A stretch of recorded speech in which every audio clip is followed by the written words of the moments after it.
Okay, we have found our cemetery. It's the Annie E. Young Cemetery, just outside Pikeville. Now, right up there's the office. Melvin's sitting up there. In theory, the grave we're looking for is somewhere up there. Now, we called earlier. I called and talked to them. And they went through their records. And they don't have an Anderson Adkins. They have no record of him whatsoever. They say he's not here. But we found a picture of a grave that claims he is here. So, like I said, you know, we've talked to the people and all this kind of stuff, and they've given us an idea of where to look. The older sections, that kind of thing. So we're going to go up here in just a minute, and we're going to see if we can't find this grave. We're going to see if we can't find Anderson Adkins, the missing grave. Wish us luck. Hello everyone, it's Leo. Today we're on the far side of Pikeville, Kentucky, just off of Chloe Creek at a place called the Annie E. Young Cemetery. And we have a truly crazy story for you today.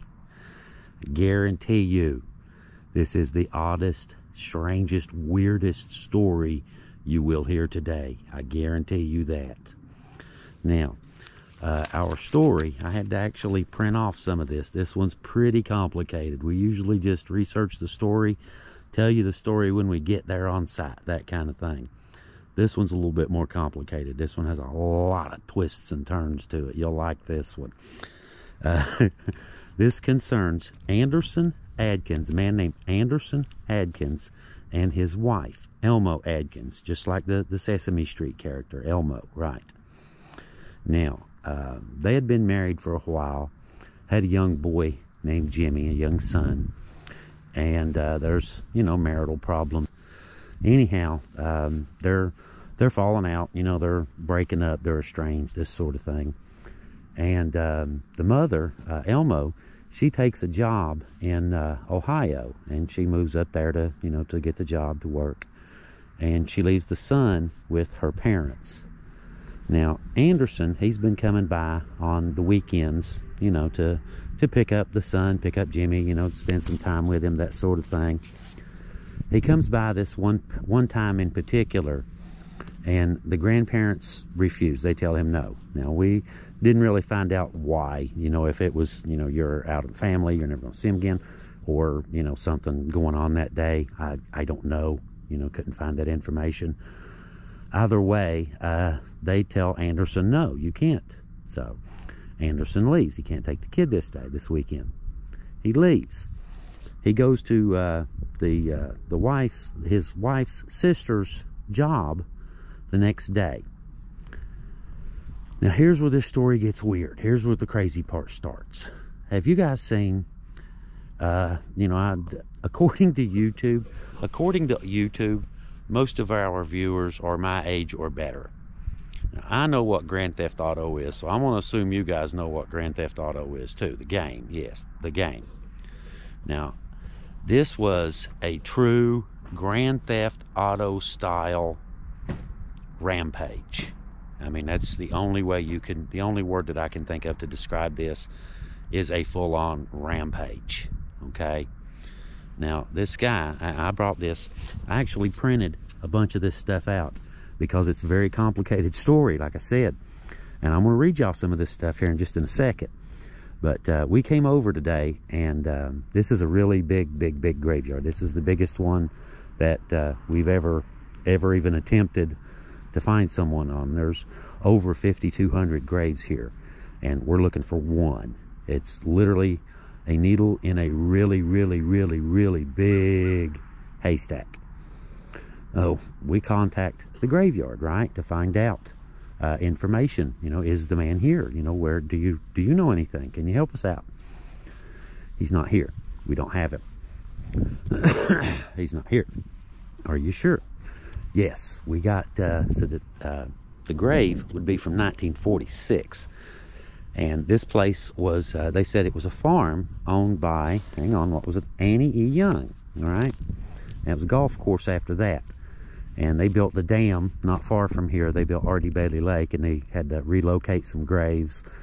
So they weren't really sure. And they didn't have Anderson listed as being here at all. Now this is obviously, this is a really big case, you know. This is, like I said, this is a full-on rampage here. But anyhow, he had been lost. And apparently the graveyard, the people, the administrators here at the graveyard didn't even know that this guy was here.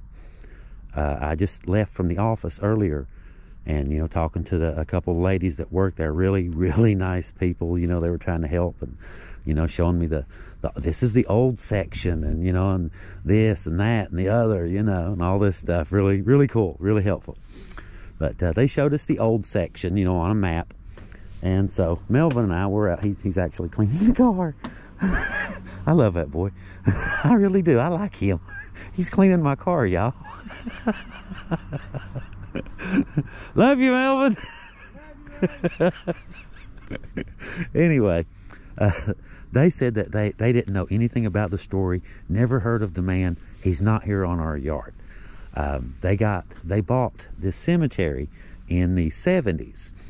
And when they bought the cemetery, all they got was a little box, you know, that had some information about some of the people who were buried here. There is no Anderson Adkins in our graveyard. So we decided we're just going to, you know, we're just going to take a look, you know, and find out. They weren't sure. They weren't 100%. We don't think we got it. Melvin and I come up through here. We come up to the flagpole right there where the center of the cemetery is. They said that section there, next to the flagpole, and this section right here are the oldest sections of the cemetery, and they contain some of the graves that was relocated here when R.D. Bailey, or Fish Trap Lake was built.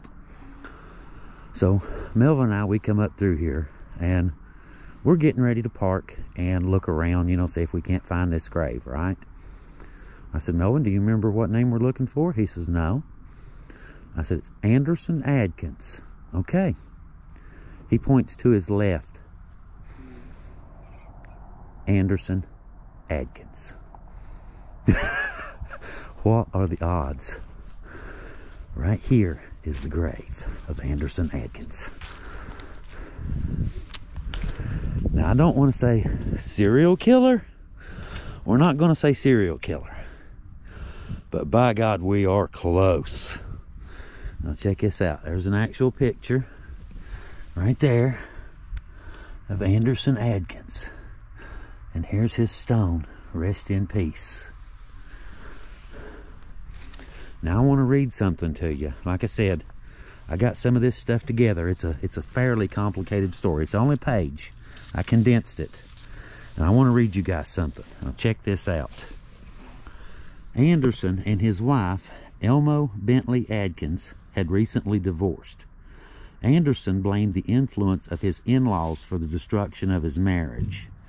Elmo had been granted custody of the couple's 11-year-old son. His name's Jimmy. And Anderson was allowed visitation once a week. Elmo soon moved out of the state of Kentucky to take a job in Ohio. She left her child in the care of her parents.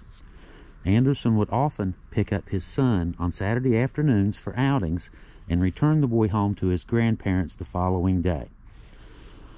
On February 10th, Anderson came to his former in-law's house to collect his son as usual, but was denied permission to take the boy that day. The following day, on February 11th, Anderson met his ex-wife's sister, Verna Long, at the filling station she operated with her husband.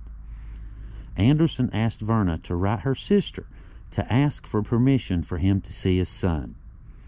"I will write her no letter," Verna responded, "and if I can do anything to prevent it, you won't be seeing Jimmy or Elmo ever again." Now, Anderson testified that from this moment onward, he could remember nothing until his arrest a few hours later.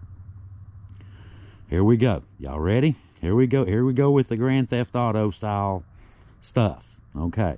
Now, witnesses near the filling station saw Anderson and Verna engaged in an argument, culminating with Anderson drawing a pistol and shooting at his former sister-in-law. An errant bullet struck the car of a bystander, passing through the windshield, and struck the bystander's young daughter. She was not seriously wounded. Another shot struck Long, who fell to the ground.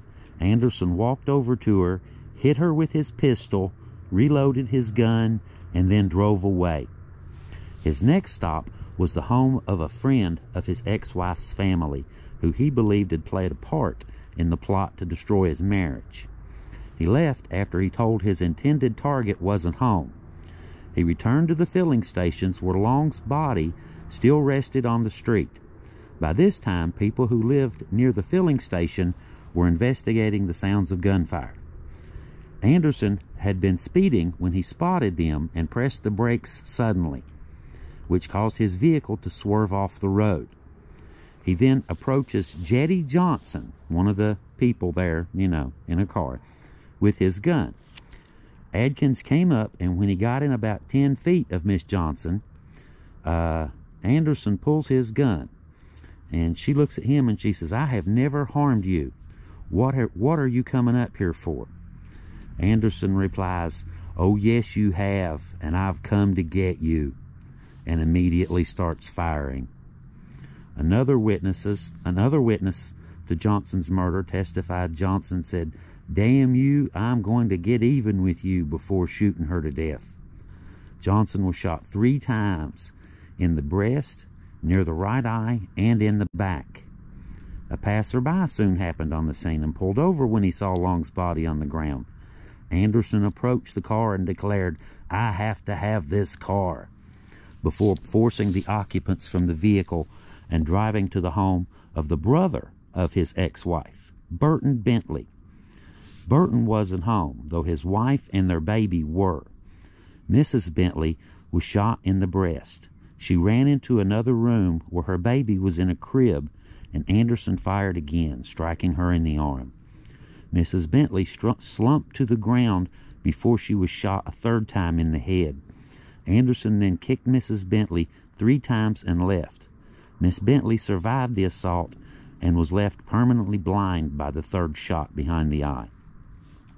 Anderson's final destination was the home of his ex-wife's sister, Mella Blackburn. Mella and her husband, Clarence, were both at home when Anderson entered and told Mella, "I have come after you and your mother both. What have you to say?"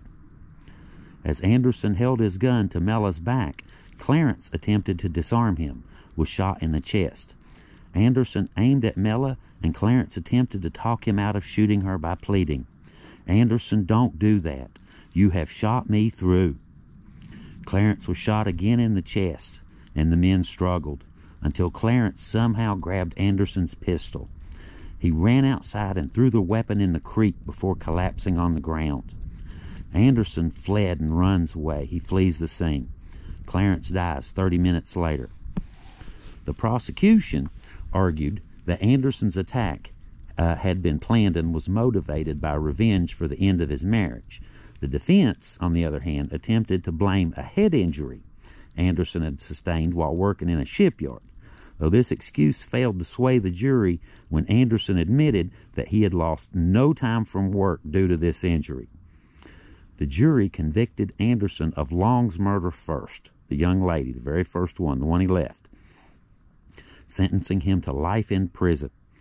He's pretty much at this point thinking he's got away with it. He's going to skate. He's going to get life in jail, but they're not going to kill him.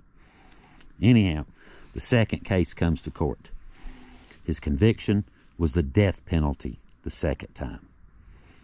Now, the third victim, there was a third victim, but we can't really find any information, and the article that we found, they couldn't find any information about the third victim. But anyhow, he was sentenced, like I said, he was sentenced to death, and Anderson was executed in the electric chair on March 15th, 1946, 13 months after the murders were committed. His son, Jimmy, the one that all of this was about. Now, remember him, right? The one that he went to pick up in the first place. This is his kid, right? They said that Jimmy, on the day of his father's murder trial, Jimmy didn't care. Jimmy didn't care if he went back to his dad. Jimmy didn't care what happened. The article said that Jimmy sat through the entire murder trial reading comic books. Now, how wild is that story? Right there he is. This grave is supposedly missing. This grave supposedly doesn't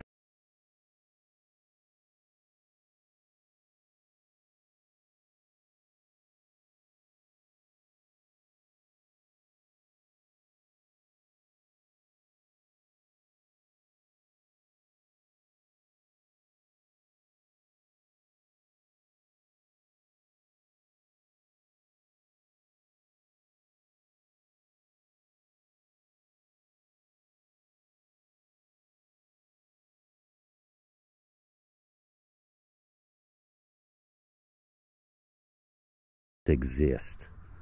There it is. Now, how cool is that?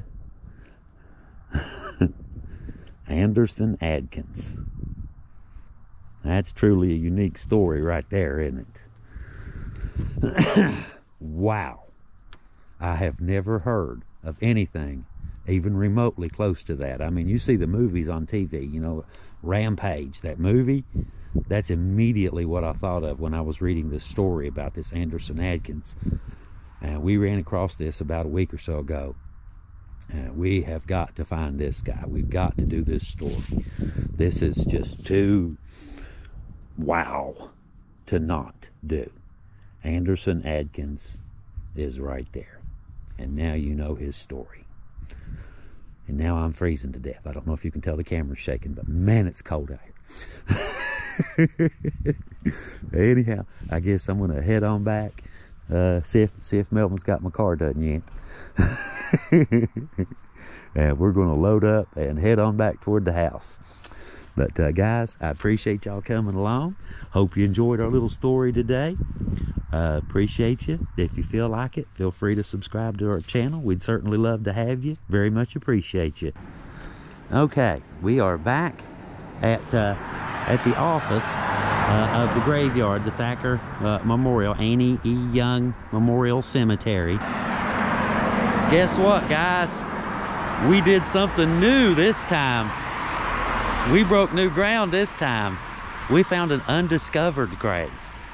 Our research led us to here, and we found this grave of this killer. They didn't know that he was in here. The people who owned the graveyard had no record of this guy. They didn't know who he was, you know, never heard of him before, didn't even know he was on this graveyard. And we found the grave, and we came back down here and told them all about it, and they thanked me and everything. And they are now updating their records to include Anderson Adkins, the murderer, the killer, as being on their graveyard. So, new ground, y'all. We found something new. How about that? How cool is that? Yeah. All right, I'm out of here. See y'all later. Well, I'm almost back to the house. Just about a mile, or well, it ain't even that, a few thousand yards. I just wanted to stop for 1 second to mention something real quick, something I thought about on the way home. Doing this, you know, doing this historic stuff, Heather and I, in the short time we've been doing this, we've uncovered a few things, you know, names, people that had been lost to history, you know, Hatfield McCoys and different people, different things that happened to them, different stories. Today's a little bit different, though.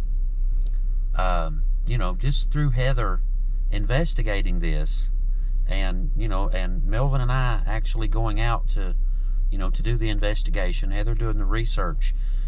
If she had let go of this, we wouldn't have known about this. This would have been a page in the history books that was lost forever. But that's just, you know, that's just the magic of YouTube, you know, just something as simple as this, you know, going out and doing these historic videos and stuff, and actually uncover something that was lost to time. That's an incredible story. You know, the Anderson Adkins, that's, I mean, my God, that was just, that's insane. Like I said, that's Grand Theft Auto level. That's next level killers. You know, that's over the top there. And to find something like that, that was actually lost to time. The graveyard themselves, the people who owned the graveyard, didn't even know that this guy was buried there. You know, they were really great people. They pointed us in the right direction. You know, this is our older section right here and right here. And went up there, and to just go right to this grave. And, you know, there it is. There's that page that's missing from the history books. And you get to put it back. That is really cool. That is, I don't know what to say. I feel honored to be doing this stuff. You know, it's a lot of fun and all this kind of stuff, and it really is, you know, to get out here and do this kind of stuff, and I thoroughly enjoy it. But my God, to do something like that, like I said, to me, that's a big deal. You know, to some people it may not seem like such a big deal, but to me that is. You know, this entire story had been lost to history, literally. You know, it was gone. It was just an obscure little article that Heather found on the internet. Most people would have simply just read the article and went on about their day. Heather, she saw this and she got curious. She wanted to find out what's going on here. What was the story? What happened? And we not only found out the story, told y'all the story, brought the story to you, brought this episode in our history back to life just for one moment, and put that page back in the history books. That's cool. That is cool. Anyway, I like I said, guys, I really do appreciate y'all watching. We couldn't do any of this stuff without you guys. You guys are the backbone. You know, you really are. You're the backbone here. We're just the feet. But if you guys will continue to help us, to continue to support us, we will absolutely continue to bring you this sort of stuff. We will. Heather will hunt this stuff down, and I have no problem going climbing through these gold graveyards and whatever the case may be to go hunt this stuff down. We know where it's at. We just got to go find it. You guys keep supporting us the way you've been doing. We will continue right on doing this kind of stuff. And that's just, to me, that's just amazing, you know, that you could actually, you know, somebody like me could actually go out, or us, you know, Heather as well, Melvin, go out and actually uncover something like this, you know, and bring this back to the world's attention, you know, what happened on that day. It's amazing, isn't it? Makes me kind of happy. Anyway, like I said, guys, thank y'all very much for watching, and y'all have a great day, and we'll see you next time. We'll see if we can't bring you something else new and interesting. Thanks for watching.